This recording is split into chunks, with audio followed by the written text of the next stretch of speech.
бодож ирээ те. За чи энэ шиг болоо гэдэг нэг жоох хөвгт аваад ирсэн те.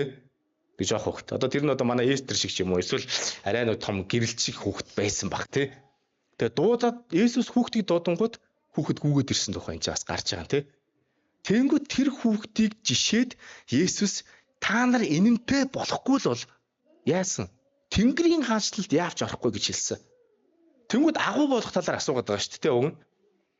Хин хамгийн агуу болохыг хин одоо байр суурил яриад шүү дээ. Хин хамгийн одоо баг хаанчлахын одоо баг шадар сайд болохын одоо ингээд юу гэдэг улсаа удирдахад одоо хин ерөнхий сайд болоод засгийн газрыг байгуулад энэ төр гэдэг юм асуугаад ах чинь хүүхэд авчираад тий.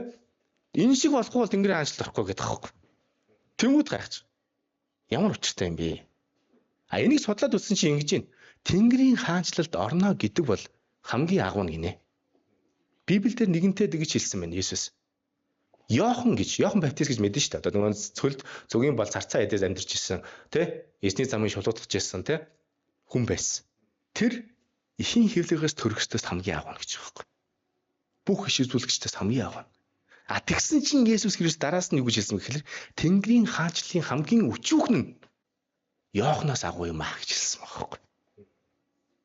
Газар дэлхий дээр төрөхсдөөс хамгийн агуу нь хэн байсан байх нь? Йохан. Тэгээ Есүсээс агуу байгаагүй л дээ. Йохан өөрөө Есүсийг юу гэж хэлдэг вүлээ? Би Есүсийн шааханы үдээсийн тайлагч тийм нэр хүндгүй, үн хүндгүй гэж хэлсэн байдаг хөөе. Тэ? Тэнгүүд Есүс үг гэж хэлж байгаа хүмүүс дотроос та нар Тэнгэрийн хаанчлалд орно гэдэг бол хамгийн агуу зүйл юм а гэж хэлээд хүүхэчиг болохгүй бол та нар орохгүй гэж хэлээцсэн. Би дараа нэг гоё жишээ ярьж өгье л доо. Нэг ингээд бага ангийн багш юм шиг хүүхдүүдээс нэг юм асуулт асуусан. Ер нь бол багш нар ингээд хүүхдүүдтэй гоё асуулт асуусан. Тэгсэн ингээд гоё сургаалт зөвлөлөд өгүүлбүүд их байдаг те. Тэгсэн чинь багш юу гэж асуусан бэ гэхээр за хүүхдүүдээ за ингээд танхим 4 20 30 хүүхдүүд суулгацсан. Та нар ирээдүйд хэн болох вэ гэж асуусан. За эхнээсээ гараа өргөсөн. За мэдээж ангийн хамгийн агуу нь хамгийн мундаг төрүүлж хариулсан байлгүй те бодвол те. Гараа өргөөл те. За манай болдоо хариулъя гэсэн баг. Тэгсэн чинь болдоо юу гэсэн бэ гэхээр би ерөнхийлөгч болно гэсэн. Болж юм бас ерөнхийлөгч болно бас мундаг тий. Тэгсэн чинь хажуу талд нээс хүүхэд яасан. За манай хин ариука хариулт энэ төр гэсэн чинь нөгөөт нь юу гэсэн бахна. За би эмч болно. Цагдаа болно. Би баян бизнесмен болно. Би өдөртөгч хүн болно гэд. Маш олон байдлаар тэр хүмүүс айгүй мундаг агуу зүйл гэдэг ярьсан. Энэ жишээтэй юуг зөвлөд ийм гэхээр нэг зүйл тодорхой болж байгаа. Хүүхдүүд бага бахасаа ахуулаад би даруй хүн болно гэж хэлэхгүй байгаа байхгүй тий. Би тийм даруй бусдад хайрт өгöдөг тийм хүн болно гэж хэлэхгүй байгаа байхгүй тий. Хүн баг бахын л муу ээжээ гэж Бурхан нэгэнтээ хуушин гэрэн дээр хэлсэн байдаг. Хүний зүрхний санаархал баг бахын л муу ээж. Тэр үе хизээ хэлсэн бэ гэхээр Ногийн хөлөг онгоцны ардаас хэлсэн. Дэлхийн нэг удаа усаар суурсны ардаас Бурхан хүмүүсийг дүгнж хэлэхдээ тэгж хэлсэн байна. Хүний зүрхний санаархал багын л муу байдаг гэж хэлсэн. Тэгвэл хүмүүс яг энэ дэлхий дээр ингээ аваад үзэхлээр олон хүмүүс те хөрхөөсөө ахуулаад энэ дэлхийд тааруулаад агуу болно л гэж явж идэх те. Заастаа ажилч мундаг одоо цагдаагийн дарга тэр энэ ерөнхийлөгч энэ төр гээл те ярина. Ер нь баг бахын л ер нь бидний хүсэл тийм агуу байх хүсэл маань тийм л байсан байгаад. Агуу өдөртөгч. Нэгэн цагт Юли Цезар гэдэг нэг тийм Ромын алдартай өдөртөгч байсан те. Юли Цезар одоо мэдэн шүү дээ бид нар гаалчуудтай хийсэн тулаа гал номын уншдаг те. Дээрээс нь Цезарийн түүх гэдэг ингээ ярих юм бол үнэхээр агуу түүхүүд байж идэг. Юли Цезар яасан бэ гэхээр нэг удаа сенаторынхаа суудлыг алдаад жоохон одоо юу гэдэг уруудсан явж исэн мэн амьдрал нь. Уруудсан. Тэгээ ер нь бол нэг жоохон ингээл юу гэдэг улс төрийн хэрэг мэргээр ингээ чорон моронд орох магадлал өндөртэй байсан. Тэр үедээ ер нь жоохон ингээ хөөгдөд явж явах үедээ агуу Александрийн хөшөөн дээр очисон гэдэг юм бэл. Македоны Александр гэх те 18 настайдаа одоо хаан ширээн суусан тийм агуу хаан байгаа шүү дээ те. Тэр хааны хөшөөн дээр Юли Цезар очисон. Тэгээд Юли Цезар юу гэж бодсон бэ гэхээр би ямар сул дорой юм бэ? Энэ хүн ямар агуу юм бэ гэж бодоод уйлсан гэж өдөржингөө уйлсан гэж байгаа. Шарн гоцоод. Тэр үед одоо Юли Цезар хэдтэй шийсэн 40 хэдэн настай байсан. Нилээ сенатор хийгээд үзсэн те. Бас ингээд улс орондоо нэр хүндтэй тийм байж байгаад уруудчих явах үедээ тэгсэн байж тээ те. Тэгэхэд 18 настай хаан болсон Александр яасан байна. Бүр Монгол улсад хүртэл те. Монголд нүүдэлчин ард түмэнд хүртэл хар сарнаа гэдэг нэрээрээ одоо юу гэх тийм айдас хуруулж исэн тийм агуу хаан байсан байгаа тоххой. Дэлхийн нийтэд. Тэгвэл яаж энэ чинь бас нэг тийм ажил карьерийн тийм нэг шар хор яваад байна шүү дээ, тэ. Юули Цэзар юу гэж бодсон бэ? Энэ ингээд явж байхад 18 настайдаа хаан ширээн цолцоо. Би ингээ хөөгдсөө, тэ. Би уулна гэд ингээл бодоо шарн хөдөлсөн юм шүү, тэ. Тэгтээ Юули Цэзар яасан? Тэр маш овжонгоор тэр зүйлээ хор шараа зөв чиглүүлээд мэдээж хэрэг агуу өдөрдөгч болсон байдаг, тэ. Тэгтээ нэг зүйл эн чинь буруу байна. Есүс Христийг бид нар хэн гэж дууддаг вэ? Эзэн гэж дууддаг, тэ. Яагаад эзэн гэдэг юм бэ? Бидний амьдралын эзэн гэсэн. Есүс бол бүх цаг үед оршиж исэн, бүгднийг бүтээсэн агуу эзэн, биднийг аварсан эзэн, тэ? Бидний амьдралын эзэн. Тэр бол зам, үнэн, амь. Тэгвэл тэр агуу эзэн бидэнд нэг зүйлийг агуу болох нэг зүйлийг зааж өгс. Тэрний үгээр хүүхэдтэй адил бол гэж хэлсэн. Цонь багаз. Тэгвэл Юули Цэзарыг ингээ харах юм бол агуу болох Александр нэг Македоны Александр шиг л бол байвал ингээ агуу болж чадна энэ төргээл бас эзэн төрөнгөлөд бас нэлээд явсан байж тээ. Тэгвэл Есүс сайн өөр зүйлийг хэлж байгаамаа. Өнөөдөр бид бүгдээ тээ. Есүсийг бид нар хэн гэж дууддаг вэ? Есүс бол зам, үнэн, амь буюу бидний амьдралын эзэн. Есүс ингэсэн юм байна л да. Та нар хүүхэд бол тэгвэл агуу болчихно гэж хэлэв. Хүүхэд болоо тэгээ агуу болчихно. Нэг хүүхэд авчирнгуудаа те. За хүүхэд болоорой. Тэгээд агуу болно. Тэгвэл бүр амар утгагүй юм болно шүү дээ. Чи бараг те. Юу гаж юм яриад байгаа юм бэ энэ төр гэж бодож хүмүүс ч те. Харин Есүс энэ зөвлөл дээр юу хэлсэн бэ гэхээр та нар хүүхэд мэт болоо гэж өөрчлөлтийн тухай ярьсан багтаа. Өөрчлөлт. Өөрчлөлт те. Бидний амьдралд хин нэгэн зөвлөгөө өгөхдөө юу хэлдэг вүлээ? Өөрчлөлтийг зөвлөдөг. Тамира чи бол наад юма болчул бол нэг хайтайхан явах юм байгаа даа шүү дээ, тэ. За чи энийг ингээ хийчих юм бол ууг нь айхан болох юм байгаа шүү дээ, тэ. Чи бол одоо юу Английн сурчуудыг хайтайхан юм байгаа шүү дээ, тэ. Солонгосын сурчууд чи за Солонгосын визмээс авчвал за тэгээд амьдрал чинь сайхан дөө энэ төр гэ, тэ. Хүмүүс бидэнд дандаа өөрчлөлтийг санал болгодог зөв зүйтэй. Тэгвэл Есүс бидэнд Англи хэл сур гэсэнгүү, Солонгос хэл сураараач гэсэнгүү. Бид нарт харин нэг гол зүйлийг хэлж өгч чинь. Тэрний үгээр хүүхэд шиг болж өөрчлөгдөж чи гэж санал болгож байна Есүс Христ. Яагаад гэсэн юм бол та нар юу гэж бодож байна? Яагаад бидний ер нь бол хүүхэд бол гэж хэлсэн юм бол те? Тэгсэн чинь би нэг зүйлийг ингээд судлаад үзлээ. Хүүхэд ер нь ямар байд те? Есүс яагаад заавал ингээд хүүхэд шиг бол гэсэн юм бол ер нь хүүхэд ямар байд юм бол гэж судалж үзлээ. Одоо шийдвэл ингээд хүүхэдтэй хүмүүс бол бүгд мэдчихэж шүү дээ. Хүүхэдтэй хүмүүс нэг зүйлийг ингээд маш ихээр ойлгосон байдаг хөөхгүй. Тэгээ Христэд итгэдэг хүмүүс. Тэрний юу гэхээр Бурхны хайр ямар агуу бэ гэдгийг ойлгосон байдаг хөөхгүй. Хүүхэдтэй хүмүүс. Би чи анх нөгөө охинтой болоод охин шүнүүлээд тэврээд за унтаараа миний охин энэ төргээ тэгж явах та. Хүүх Бурхны хайр чи ямар агуу юм бэ гэж бодсон шүү дээ. Эмэгтэй хүмүүс бол яадаг байх нь. За яг Христэд итгэдэг хамаагүй. Ээж ямар агуу хайрлаж исэн би намайг гэж боддог те. Тийм нэг ингээд бодол шууд тас гэж орж ирдэг байхгүй. Тэгээ эмэгтэй хүн бүр ингээд яг жимсэн болоод төрөх үедээ шууд ээжигээ боддог гэж байгаа шүү дээ. Манай ихтер яг дээдлийн их чинь нэдийн надтай ч гэсэн. Шууд төрөөл ээж лүгөө залхсан гэсэн шүү дээ. Уйлал. Ээжээ та ямар агуугаар намайг төрүүлсэн бэ? Тань хайртай шүү ээж те. Тэгэхээр нэг зүйл ойлголт төрөөд байгааз те. Тэгвэл өнөөдөр Есүс биднийг хүүхэд болгосон. За хүүхдийг хэдүүлээ харъя.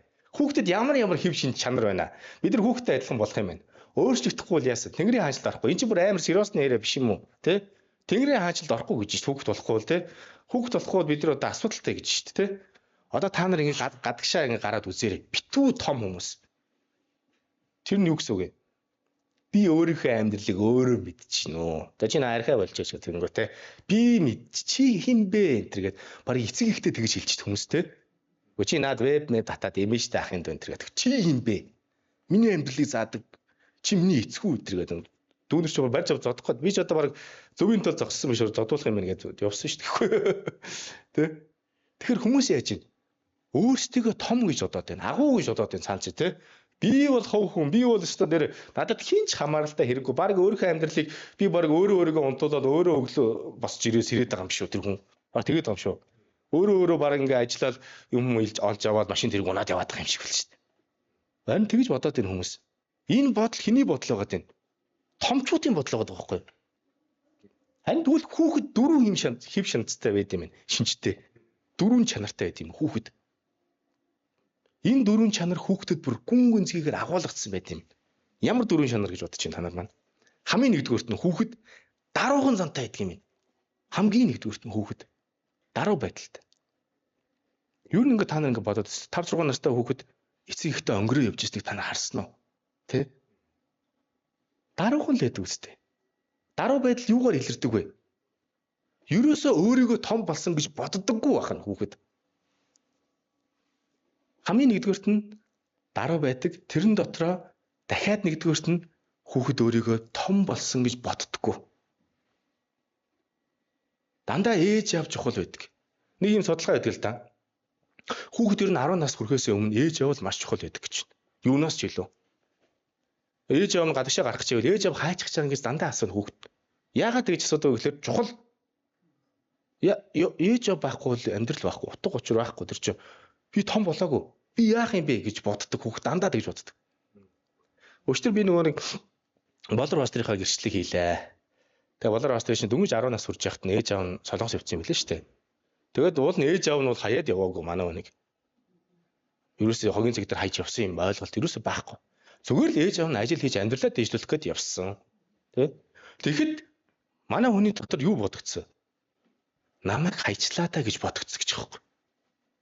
Яагаад тэгж бодож байна? Том болсон хүн бол тэгж бодохгүй шүү дээ. Нэгт ятсан. Энтэй эндэггүй болно шүү дээ гэсэн. Одоо энэ одоо явал явахгүй чи энэ төргээд нэг тиймэрхүү юм ярина те. Нэг тийм бардан байдаг үстэй бид нар ч те. Хин нэгнээс нэг хамаарахгүй нэг тийм одоо юу гэдэг энэ байсан байгааг болно дөө. Би одоо амиа аваа явчихна тэргээ те. Том хүмүүс бол тэгж ярина. Харин хүүхэд бол юу гэж ярьдаг вэ гэхээр энэ хэрэгтэй. Энэ заавал гад хэрэгтэй гэж ярина. Тоглоом өрт хүүхдэд аим хэрэгтэй. Ерөөсөө нэг тийм юу өөрийгөө том болцсон би чадна гэж хүүхэд ерөөсө боддоггүй юм байна. Тэгээд ээж аав нөгөө нэг ажил төрөл хийгээд явахаар яадаг байх нь. Орхигдсон мэдрэмжтэй үлдчихдэг шалтгаан нь тийм байх нь шүү дээ. Би том болоогүй. Хин нэг нь заавал надад хэрэгтэй гэж боддог. За тэгвэл даруй байдал дотор хоёр дахь нь юу гэхээр бусдаас сурахад үргэлж хүүхэд бэлэн байдаг гинэ. Хүүхэд шүү дээ. Нөгөө Есүсийн нөгөө хажуудаа авчираад хэлээд байгаа тэр хүүхэд чинь бусдаас сурахад дандаа бэлэн байж идэг. Дандаа бэлэн. Одоо энэ чи ингээд бусдаас сурахад бэлэн хүн байна уу? Бид нар ер нь чинь нэг атгах санаа байдаг шүү дээ бидний дотор. Энэ одоо надад юу ярих вэ? Амиа яа гэж чинь тэр тэ. Тиймэрхүү бодол бидний дотор амар төрдөг шүү дээ тэ. Миний дотор ч гэсэн заримдаа төрдөн шүү нэрээ. Би үннээ л хэлээ тэ. Заримдаа ингээд бидэрт ингээд юм хэлж байгаа хүн бидний амьдралын одоо юу гэдэг нь туршлахгүй байдаг. Бидэрт хангалттай юм хэлэх одоо юу гэдэг тийм хүн биш юм шиг санагддаг. А тэгвэл хүүхэд яадаг байх нь? Харамсалтай нэг юм судалгаа байт юм байна. Хүүхэд бага байхдаа гинэн итгэмхий байдлаасаа болж гинт хэрэгт их хүртдэг гинэ. Зүр чихэр өгөөд аваа явчихдаг ч хүүхдийг тий. Тэг хуураад одоо ийм газар тавиач чинь тгий нэг ингээд нэг тий. Тэр яаж юм? Бусдаас сурах, бусдаас авах нэг тийм мэдрэмж хүүхдийн дотор байгаад байна тий. Хүүхэд дандаа яагаад гэж асуудгийн шалтгаан нь юу вэ? Сурах гэдэг шүү дээ нэг хүүхэд чи тий. Хийх гээд байгаа байхгүй. Тэр нөгөө нэг аавынхаа ээжийнхаа хажууд нь байгаа нөгөө ах эгч нарынхаа хийж байгаа зүйлийг хиймээр байгаа байхгүй. Ядаж хоол хиймээр байгаа байхгүй. Манай хоёр охин бол ингээд дандаа тоглоом аавна. Тэгээ тоглоом авахдаа дандаа нэг галтгооны тоглоом, өсний хайж мааж хөрх юм аавна. Тэр чи яагаад байгаа юм бэ? Амьдралд бэлтгэж сурах гээд байгаа байхгүй тэр хүүхдээ. Айл гэртэж тоглодог хүүхдүүд. Тэр чин ирээдүйн гэр бүлийг бүтээхэд бол сурж штэ тэр хүүхдээ. Тэгвэл хүүхэд хамгийн нэгдүгürt нь даруй зантай буюу өөрийгөө том гэж боддгоо дээрээс нь бусдаас сурахад үргэлж бэлэн байт юм байна. Үргэлж бэлэн. Тэгвэл нэгэнтээ Библи бидрийг Христэд итгэх итгэлээр дамжуулаад Бурхны хүүхэд болсон гэж хэлдэг. Хүүхэд. Өнөөдрийн бидний үзэж байгаа хэсэг дээр ч гэсэн Есүс яасан. Хүүхэд авчир та нар энэтэй адилхан болохгүй бол та нар Хэнгэрийн хандлалд орохгүй гэж хэлсэн байна, тий? За тэгвэл эхний хэм шинж нь даруй байдал юм байна. Тэр дотор хоёр манайхан гоё уул нь бичдэг юм байвал их сайхан шүү дээ. Уг нь нуцгийн нөт байвал тий. Тэр дотор хоёр хэм хөвж чанар байна. Луг 14-р бүлгийн 11-ийг би танаас гаргаж өгье. Луг 14-р бүлгийн 11-ийг. За та нар маань гоё гарбал бас дагаа гаргаарай. За уншлаа шүү манайхаа. Учир нь өөрийгөө өргөмжилдэг бүхэн номхруулагдаж харин даруй байлгахсад нь өрөмжлөгднө гэвэ гэсэн байна. Амен. Яасан байна энэ ч? Өөрийгөө дүүлгэдэг гарууд яасан байна? Номхруулагдана тий? Есүсийг бид нар юутай сүрлэх юм бэ? Есүс хин юм бэ? Манай гудамжны Атвантай адилхан уу Есүс тий? Манай ерөнхийлөгчтэй адилхан уу? Эсвэл Дональд Трамптай адилхан уу? Дэлхийн хэмжээнд гэж ярил Путинтэй адилхан уу Есүс? За Путинээс цаадах чинь Путиныг арай гарахгүй байх цаадах чинь тий. Манай хөрөлсөхийн хажууд бол бас дажгүй шүү дээ цаад чи энэ төр гэж ярих хүн юу байна уу байхгүй шүү тий. Христ бол цаг хугацаа хүртэл захирдаг агуу аврагч. Тэр бол үгээрээ бүх зүйлийг бүтээгч байгаа аврагч тэр одоо түүний хүч чадал одоо хязгаар гэж байна уу байхгүй. Тэгвэл тэр яасан байна? Өөрийгөө дөөлгөдөг гаруудыг тэр яасан байна? Номхруулна гэсэн юм шүү дээ. Харин даруй байлгах стыг тэр өргөмжилнө гэж хэлсэн байна. Тэгвэл хүүхэд шиг бол гэж Есүс Христ хэлэхдээ өнөөдөр та нар даруй байгаарай гэж хэлсэн байх нь шүү дээ. Зүйрлэн хэлэхдээ. Тиймээс өнөөдрийн эхний хүүхдийн хэв шин чинь даруй байдал юм наа. Тэр дотор хоёр зүйл шүү манайхан гоё тэмдэглэж аваарай. За, хоёр дахь хэв шинж нь хүүхэд ямар байдаг вэ? За та нар ингээ хүүхэдтэй бол хүүхэдтэй бас гоё ажиглаарай. Хоёр дахь нь хүүхэд өр нь ямар байдгийг? Хүүхэд өр нь ямар хөө байдаг вэ? Хоёр дахь нь хүүхэд маш ихтгэлтэй байдаг юмд. Тэр дундаа эцэг ихтэй өөрийг нь өсгөн хүмүүжүүлж байгаа хүнд үнэхээр ихтгэлтэй байдаг. Үнэхээр ихтгэлтэй. Та нар жоох хүүхэдтэй бол одоо манай Эстер одоо тийч байж штэ. Эстрийг та нар ингээд өндөр юу давцсан дээр тавиад наашаа өсрээр гэвэл яах вэ Эстер? Үсрэн штэ тий. А би харин зогсцсон ингээд тий. Нэг өндөр юм тавьчихсан. За өсрээр энэ төр гэвэл би өсрөх үү? Мөнхийн санаалаад надад яах вэ би? За хотлоо чи бараг тоош авахгүй эдрэхэд айгүй л өөдгийг юу болох болоо гэж бас тий. Тэнгүүтээ ингээд бидэрт ингээд заримдаа ингээд франкт болдсон штэ тий. Тэгээ хүмүүс ингээд франкт болцоор хагаад яасан хүнд итгэл нь бүр алдарч тий. Хутлаа тэргээ тий. Нэг хүнд юм өгье гэсэн чи бүр уурж мордод чи хутлаа энэ дараа нь ардаас нь яах гэдэг энэ тэргээ тий. Христчлийг хүмүүс ингэж андуурдаг. Итгэлгүй байдлаасаа болоод ингэж андуурдаг байхгүй. Эдгээр суглаанд авчираад яах гэдэг юм тий. Бөөнөрөө суглаанд авчираад бөөнөрөө цуглаад 11-ыг аваад эдгээр хин ойчих гэдэг энэ тэргээ тий. Тэр урд юм яриад байгаа нөхөр энэ ер нь энэ тэр хэл айгүй тийм эргэлзээ тийм их ярьдаг. Тийм бишээ. Итгэлгүй хүмүүс тийм ярьж байгаа. Харин бид нар амьдралдаа хүүхэд чиг эзэнд итгэж байгаа учраас эн чинь ирсэн те 11-гээ хүртэл өгөөд эзнийг магтаад эзний үгээс хуваалцаа сонсоод байж байгаа маа те. Тэгвэл эзэн Есүс Христ өнөөдөр хүүхэд авчиж гаргаж ирэхдээ яасан бэ? Итгэлтэй байгаач гэж хэлсэн ба штэ. Хоёр дахь нь те. Хүүхдээ хоёр дахь юм шанж юу гэсэн? Итгэлтэй байдал. Хүүхэд маш итгэлтэй байдаг. Хүүхэд зүгээр ээж аав нь чи чадна гэж хэлэхэд хүүхэд чаддаг хэмжээний итгэлтэй байдаг. Харин хүүхэд ээж аав нь чи чадахгүй гэж хэлэхэд хүүхэд чадахгүй хэмжээний итгэлтэй байдаг. Тэр чинь бас адилхан итгэл яваад байгаа байхгүй тий. Өөрийгөө чадахгүй хүртэл итгэж штэ тий. Өөрийнхөө чадхад хүртэл итгэж чинь. Тэр чинь юу гэж юм? Яг л итгэж байгаа байхгүй тий. Тэгвэл хүүхэд чиг итгэлтэй байгаач гэж хэлж байгаа. Хүүхдийн итгэлийг юутай зүйрлэх юм бэ? Энэ бол агуу итгэл баг. Агуу итгэл. Тэгвэл ах トゥ усаа өнөөдөр Есүс Христ биднийг хүүхэд мэд итгэээч гэж байгаа. Есүс биднийг өндөр байшиндаа гаргаад үсрэхгүй л те. Тийм Библийн бичвэр байхгүй шүү. Тэ?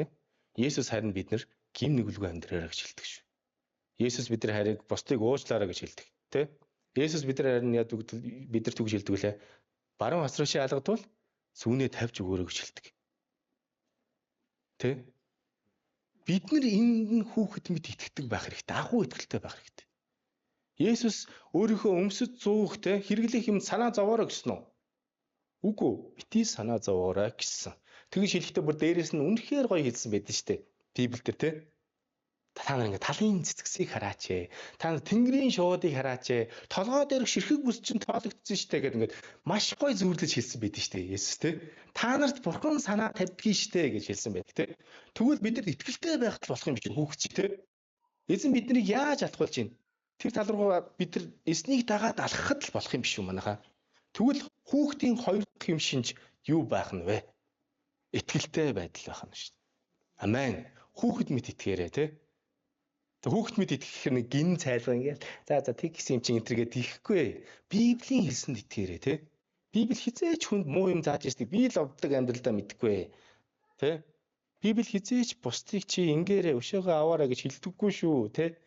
Уучлах хайр инэрлэр дүүрэн гайхалтай зүйлийг хэлдэг. Дээрээс нь Библи хүний амь амьдралын агуу зүйлсийг зааж өгдөг байхгүй. Тэгвэл хоёр дахь юм шинж юу вэ нэ хүүхдийн? Юу вэ манайхаа?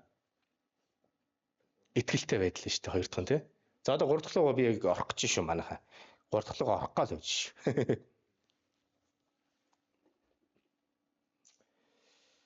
Ингэсэн юм байна л да. Нэгэн хүүхэд ингээд онгоцонд ингээд явж байсан юм. Нэг жоох охин. Онгоцонд ингээд явж байсан юм байна л да. Тэгсэн чинь нэг жоохон шуургатай үе таарад онгоц ингээд дайвилдсан юм. Тэгсэн чинь онгоцон дотор байсан ингээд маш олон хүмүүс ингээд айд сандарсан. Сандраад дээрээсээ хүртэл түргэж авал задгаал ингээд бөө юм болоод эн чинь ойрлж морилол яах вэ энэ төр гэл тэгсэн. Тэгсэн чинь нэг охин зүгээр ингээд нэг юм барбигаараа тоглоол үйжсэн юм. Барбигаараа тоглоол. Тэг нөгөө онгоцны хүмүүс чинь гайхаад. За 10-аад насны охин. Хажууд нь сууж байсан ах асуусан. Миний дүү айхгүй нэ гэсэн. Тэгсэн чинь тэр охин барбигаараа тоглонгоо эргэж нөгөө ахлууч хараад юу гэсэн бэ гэхээр би айхгүй нөө гэсэн. Нөгөө ах чаах чи яагаад чи яахгүй юм бэ гэсэн. Тэгсэн чинь нөгөө охин юу гэсэн. Манай аав энэ онгоцыг жолоодож байгаа гэсэн. Тэгээд айхгүй ш тэ. Хүүхэд яаж юм? Аавдаа итгэж штэ наач тэ. Тийм агуу итгэл байж тэ хүүхдээ итгэл тэ. Энэ одоо юутай зүрлэх итгэл юм бэ? Тэгвэл Есүс Христ өнөөдөр бидний амьдралд тэ та нар хүүхчиг бол гэж хэлэхдээ итгэлтэй байгаа ч гэж хэлсэн биз дээ тэ. Амьдрал чи юу тохиолдноо? Салхи шуурга одоо юм зовлон бэрхшээл одоо аз жаргал юу ч хийдэг тохиолдноо. Тэгтээ итгэлтэй байгаа ч гэж хэлсэн биз дээ тэ. Тэгвэл тэр онгоцонд байгаа охин шиг бид нар яах нь? Бурханд итгэх хэрэгтэй. Бурхан бидний амьдралын жолоодогч мөн үү? Мөн шүү дээ тэ. Есүс бол зам шүү дээ. Тэ? Тэр бол үнэн аим. Тэгвэл бид нар эзэнд итгэх хэрэгтэй байх нэ. Эзэн юу гэж хэлдэг вэ? За одоо бид нар би танарт ингээ жишээ тал яриа. За би ингээ амьдралтаа явж илаа. Амьдрал хэцүү зүйл тохиоллоо. Би ажилласаа хаалгадчихлаа. Эсвэл одоо юу гэдэг хин нэг намайг дээрлэхэд ийлээ энэ төр гэл тэ. Тэгвэл би шууд юу гэж бодох вэ? Биш нөгөө нэг амьдралын минь жолоодож байгаа. Миний амьдралын жолооч болсон эзэндээ итгэж штэ. Шууд би Библи юу гэдэг гэлээ л гэж бодно. Есүс юу гэлээ? Бүү санаа зов гэсэн. Тэ? Ямар нэгэн хүн тачиавал яасан? Над дээр авчир. За тэгэл би Библиэр дагаал тэгэл асуудал дагчих юм шүү дээ. Нөгөө нэг охинтой адилхан тэ онгоцон дотор сууж байсан барбигаараа тоглоол. Тэгвэл бид нар энэ амьдрал дээр сэтгэл хангалуун амар тайван алхаж болох нэг зүйл нь юу гэхээр итгэлтэй байдал юм ба тэ. Есүс дахин хэлье тэ. Есүс Христ тэр хүүхдийг авчирч зөөрлөн хэлэхдээ та нар итгэлтэй байгаа ч гэж хоёр дахь нь хэлсэн байна шүү дээ тэ. Амен. За хоёр хэм шинжийг ярьлаа шүү манайхаа. Чэрлж авсан мэт дараа нь асуу шүү би. Асуухад тэгээ бүдэрвэ гэхгүй. За, 3 дахь хэв шинж юу вэ хүүхдээ? За одоо манай гэрэлтэнд тийчээ сууж штэ эмээтэйгээ сууж ин тэ. Манай гэрэлтийн 3 дахь хэв шинж юу бол? Манай гэрэлчиг охиныг л Есүс гаргаж ирээд хэлсэн штэ тэ. 3 дахь нь юу вэ манайхаа? Та нар жоохон бодороо сая дотроо. 3 дахь нь юу вэ? За манай бас онлайнаар үзэж байгаа хүмүүс бас бодороо тэ бичээрэй комент хэсгээр амар тийм сошиал медиа хөтлөж байгаас тэг. Лайк шеэр хийгээрэй тэр. За тэгвэл 3 дахь хүүхдийн шинж юу вэ? Манайхаа 3 дахь нь хүүхэд маш амархан уучилдаг гинэ. Уучилдаг. Хүүхдийн 3 дахь хэв шинж бол уучлах зүрх сэтгэл. Боддоо. Нэг юм харамсалтай жишээ байдیں۔ Дөнгөж ингээ нэг 5 нас хүрч байгаа хүүхдийг аав нь сохтуудаа зодсон байна. Цагдаа газар очсон. Мэдээж хэрэг аав нь шороор асуудал үүссэн. Тэгээ нөгөө байцаагч нөгөө хүүхдийг авчираад миний дүү аавч чамаа яасан бэ? Ямар буруу юм хийсэн бэ гэж асуусан чинь тэр хүүхэд юу гэж хэлсэн бэ? Би буруу юм хийсэн учраас аав намайг тэгсэн гэж хэлсэн. Тэр хүүхдийг харах юм бол нүд талтрэм төрхтэй байсан. Гэхдээ тэр хүүхд яасан бэ? Айл хэдий уучлалсан юм шүү дээ аавыгаа те. Би болоогүй учраас л тэгсэн гэж бодсон хүүхэд те. Гэхдээ бидний бурхан бидний амьдралд те тийм харц бараан зүйлийг зөвшөөрдөггүй шүү дээ. Бидний амьдралыг гэрэл гэгээтэй бөгөөд гайхалтай амьдраасаа гэж хүсдэг. Бидний хизээч Есүс гарч ирээд зодохгүй юу санаа зовоорой. Тэ? Тэгвэл Есүс хүүхдийг гаргаж ирэхдээ 3 дахь нь юу гэж хэлсэн байх нь? Уучлалдаг байгаарай гэж хэлсэн. Библиэлд уучлалыг маш тодорхой бөгөөд тэ маш их гүн зэгээр хэлж өгдөг Есүс Христ. Бурхан та нарыг уучлсны адилаар та нар бусдыг уучлаарай гэсэн.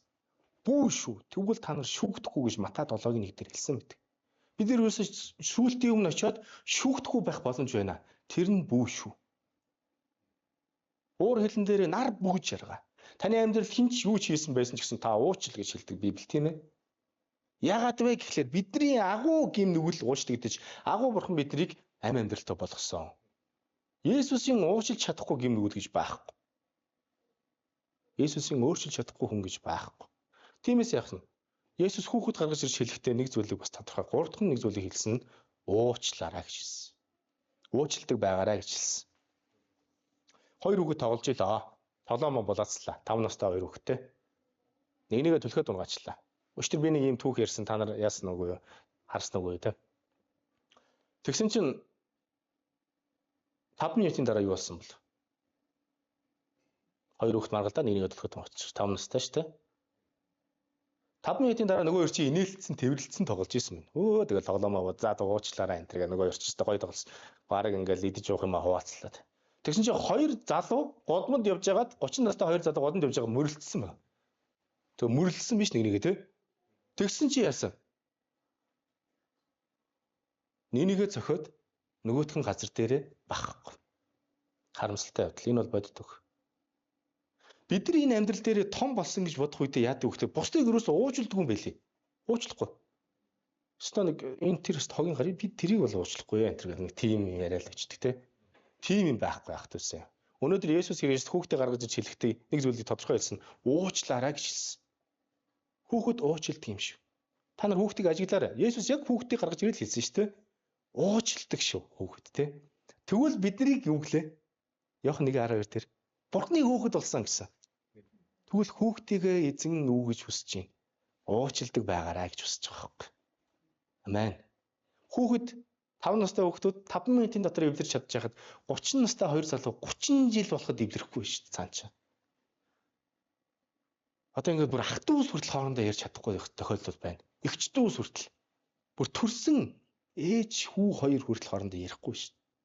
Яагаад? Юу болцсон ингэ тэнгүүд жоохон юм болцсон. Тэгээд яатсан гэхээр уучлалдаг. Гоо ямар сони юм бэ? Уучлж ачтай гэхээр бац тэр төрүүлээд тэргээд нэг тийм. Энэ яагаад юунаас үүсэж байна манайхаа? Бид нэр өөрсдөө том гэж бодоод байгаа байхгүй да. Энэ амьдралынхаа жинхэнэ эзэн бид нар өөрсдөө том болцсон. Нас бинд гүйтсэн. Одоо хин надад юу хэлэх вэ? Одоо нөгөө юуг яаж нохог хин яах вэ? Тэргээд нэг юм үг байдэн шүү, тэ. Өөр ингэ нэг тоохгүй нэг тийм одоо бүр бардам өөрийгөө том амьдралынхаа жинхэнэ эзэн гээд итгэцэн үйлдэл бол тэр байгаад байна. Уучлахгүй зүрх сэтгэл тэ. Тэгэхээр та Бурхны хүүхэд болсон юм чинь эзэн Есүс Христ биднээс юу хүсэж байна вэ? Уучлаарай гэж хүсэж шүү дээ. Амен. Тэгвэл 3 дахь хэв шинж. Уучилдаг зүрх. Хүүхдийн 3 дахь хэв шинж уучлалт юм байна. Амен. Хүүхэд ямар хөөрхөн юм бэ те? Үнэхээр гайхалтай. За тэгвэл 4 дахь нь юу байх нь? 4 дахь нь юу вэ манайхаа? За бас бодоорой. Одоо хүүхдээ бодоорой бас. Хүүхд дүүнэр мүнэр яаж ин? Цаад бол чи яаж ин хөрхий? 4 том хэв шинж байна. Яхаа өөр олон зүйл байгаа. Тэгтээ 4 том хэв шинж биш. За 4 дахь нь юу вэ? Бүрэн хамаарал гинэ. Хүүхдийн 4 дахь хэв шинж. Бүрэн хамааралтай байдаг. Хүүхэд хизээ нэг ингээл төрчөөд явж ялаа л да гэдэг үлээ. Тэ? Хүүхэд хизээч төрчөөд явдаггүй үстэй. Би нэг ингээд төрчөөд явж ялаа л да гэж ярьдаг хүмүүс бол хотлоо ярьчих гэсэн үг үстэй. Хүүхэд хизээч төрчөөд явдаггүй. Тийм ээ? Хүүхэд яадаг вэ? Төрчөөд ядаж мөөмөө идэх нэцтэй тэр ч одоо. Лев Толстой гэж хүн ингэж хэлсэн байдаг аахгүй. Бид нар өөрсдийнхөө сайнд энэ амьдралыг туулж байгаа юм биш. Харин бусдын хайрын үр дүнд бид нар амьдарч байгаамаа гэж хэлсэн байдаг аахгүй. Бид нар өөрсдийнхөө сайнд ингэ явж ирсэн энэ амьдрал дээр өөртөө төрчөөл өөртөө ингээ шууд төрөнгөтэй ажил төрлөөгөө за мөнгө төгрөг аваад цалин мөнгө аваад тэгээд шууд хоолунд хийж идэл те угч мөнгөчний мөнгө төгрөг памперсныхаа мөнгө төгрөгийг олоол те нөгөө няраа хөгтч бүр алж ивэл явах зааварч үүс баахан ингээд улсын хурлаа дүүрэн няраа бацаамаас бацсан те шийдвэр гаргаж ивэл яах вэ хүмүүс яг ингэж яриад байдаг шүү өөрсдөө өөрөө гарч ирээд шууд том болцсон юм бах динкийцсэн юм бах уу ихээс унаагүй юм бах уу те ерөөсөө эцэг их нь хамаарлаггүй юм бах уу өөрөө ингээл одоо бараг стаа юма даагаалцтай ямар ч хамааралгүй мэтэр амьдэрдэг хүмүүс те түр ингээд жишээ татал ярихад хүмүүс ерөөсөө ямар ч хамааралгүй мэт амьдарч байна энэ амьдрал дээр өөрөө өөрийнхөө хүчинд гараад ирсэн юм шиг амьдарч байна тэгвэл хүүхэд яадаг бах нь бүрэн хамааралтай амьдардаг эцэг их нь ямар байхаас шалтгаалаад хүүхэд тийм л байна Эцэг их нь хүүхдтэй яаж хандхаас шалтгаалдаг хүүхэд тийм л байна. Энэ яагаад тийм байгаад байгаа? Бүрэн хамаарал, бүрэн хамаарал шүү манайхаа. Тэгвэл Есүс Христ хүүхдийг гаргаж ирээд хэлэхдээ бүрэн хамаарлын тухай дөрөвт ойлголтыг өгсөн байна. Өнөөдөр Бурхны хэлүүлээ бодоод үзье л да. Бурхан хэн блэ? Энэ амьдралын эзэн. Бүтээгч эзэн. Бидний бүтээсэн ягуу эзэн, тэ? Тэгвэл Есүс Христ надаас бүрэн хамааралтай амьдраарай гэж итгэгч ах トゥ ус биднийг хэлсэн байх нь шүү дээ, тэ? Энэ амьдрал дээр бид нэр алдноо, онноо, асуудал гарнаа, өлснөө, зомноо, жарганаа. Тэр болгон дээр жаргалаа өөрөө тулаад зовлонгоо бурхантай туулах гээд идэх шүү хүмүүс, тэ?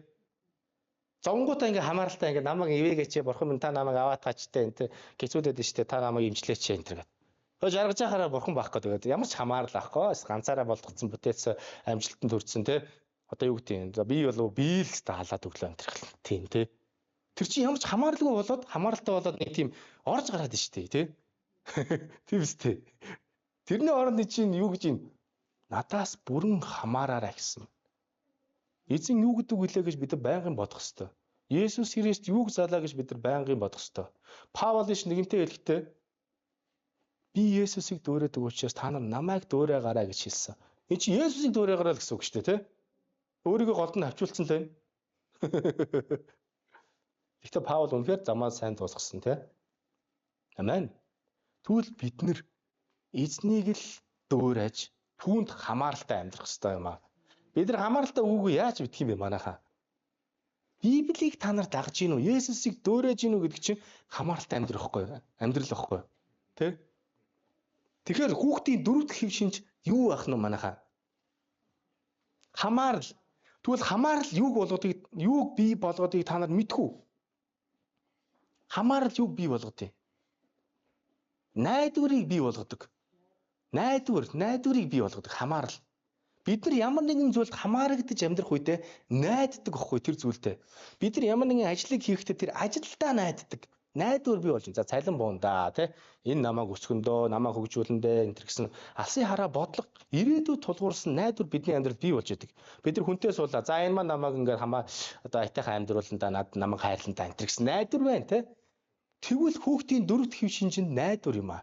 Тэр эцэг ихтэй үнэхээр найддаг. Ирээдүйд намайг айтайхан хүн болгондоо, намайг сургандаа, намайг хооллондоо, унтландаа, уцмас авч өгөндөө гэсэн найдварууд бий байж гин. За аавын цалин бухаар би тэгэндээ гэж хүүхдүүд ярьдаг. Тийм ээ. Ээжийн цалин бухаар би тэгэндээ гэл тэ. Эн чин хамааралтай зүйл гэдэг чинь найдварыг бий болгож байгаа юм аа. Бурхан харин хүүхдүүдэд өөрт нь найдаасаа гэж хүсдэг, тийм ээ. Харамсалтай нэг зүйлийг би та нарт хэлэхэд Христэд итгэгчид Бурхныг бүр 2, 3 дахь, 4 дахь, баг 10 дахь хувилбараар олгоцсон байдаг. За юу ч гэсэн эхлээд энэ ажлыг ордоод үзье. Юу ч гэсэн эхлээд өөрөө юм хийгээд үзье. За тэгээд нэг дараа нь болохгүй бол нэг залбирд юм уу гэх юм. Одоо Есүс одоо юу юм бэ те? Болохгүй бол ашигладаг нэг тийм Б вариант гэдэг шиг юм аашаа те. За амьдралын Б дараа 2 дахь хувилбар Есүс юм да. Эхлээд одоо нэг ааваас л асуйтаа энэ нэг тийм Бурханаас биш хүнээс хамааралтай амьдрах гэдэг хүмүүс. Тэгвэл Бурханаас хамааралтай амьдрна гэдэг нь найдах талаар ярьж байгаа. Бидний ирээдүйд мөнх амийг амсна, авна. Тэр мөнх ам бол юутай зүрлэшгүй агуу гэдэгт бид нар найдаж чадчихж байгаа. Тэгвэл тэр хүүхдийн дөрөвт хэв шинж найдвар байдаг. Амен. Тэгвэл ах トゥ усаа би танаас асуумаар байна. Энэ дөрвөн хэв шинж танд байна уу? Байхгүй бол Есүс яг хүүхдийг гаргаж ирээд танд энийг л хэлнэ. Тэ? Энэ дөрвийг л хэлнэ танд. Дөрөвт хэв шинж юу гэлээ? Хамааралтай байдал. Манай нөгөө том охин 7 настай шүү дээ үйлсэн маань. Надаас үнэхээр хамааралтай. Би баярлдаг байхгүй тий. Аав одоо ингээ их цалиа аваад байранд оруулна гэсэн гэлэгчдэг. Тэ? Тэр чи ирээдүйдээ найдаж шүү дээ тий. За аавын цалин буухаар би гоё тоглоом аавна да гэсэн. Төрсөн өдрөөр аав надад утас авч өгөндөө гэж найд. Тэр чин найдвар яваа л энэ тий. Хүүхэд хизээж эцэг ихтэй найдвар нь зогсохгүй тий. Байгаа л энэ. Өчтөр би нэг номлыг бэлдэж байхдаа доор нь байр зурсан. Нэг хөргөн байр байгаа сте. Манай үйлсээ мөнгө цуглуулж байгаа байхгүй. Тэгнэ. Одоо минь цуглуулж байгаа мөнгө одоо баг байранд хүрчлээ гэсэн. Тэгээ хэд болсон гэсэн чи 70,000 төгрөг цуглуулсан. Бас болчихжээ бас те. Тэр чи яаж ийн? Хүүхэд хэдийг цуглуулсан байсан хамаагүй аав нэмээд байранд орчно гэж найдаж штэ те. Тэгэж найдаад байгаа байхгүй. За би ямар ч гэсэн цуглуулж та тэгээ гоё нэмээд байранд орчин те хэдүүлээ гэд. Тэ? Тэгж найдаж штэ хүн гинэ хүүхэд те. Тэгвэл хамааралтай байдал гайхалтай найдварыг бий болгод юм байна. Та өнөөдөр бурханд хамааралтай байна уу? Ах トゥ усаа өөрөөсөө асууя те. Та бурханаас хамаарч амьдарч гин үү? Өөрөө зохицуулаад яваад байна уу? Өөрийгөө та том болсон гэж бодоод яваад байна уу? Тэ? 1-р Иохан 1:12-ыг хэдүүлээ гаргая. 1-р Иохан 1:12-ыг.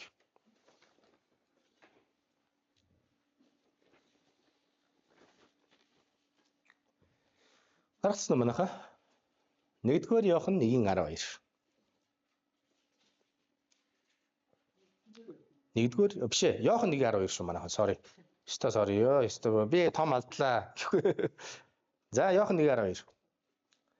Харин өөрийг нь хүлээн авсан болгонд өөрийнх нь нэрд итгэгчдэд Бурхны хүүхэд болох эрхийг тэр өгөө гэсэн байна. Амен. Өнөөдөр та Бурхны хүүхэд шүү. Ах トゥ усаа та Бурхны гайхалтай охин, та Бурхны гайхалтай хүү. Та Бурхны хүүхэд гэдгээс сана. Та Бурхны хамтрагч бишээ. Байр сууриа сан.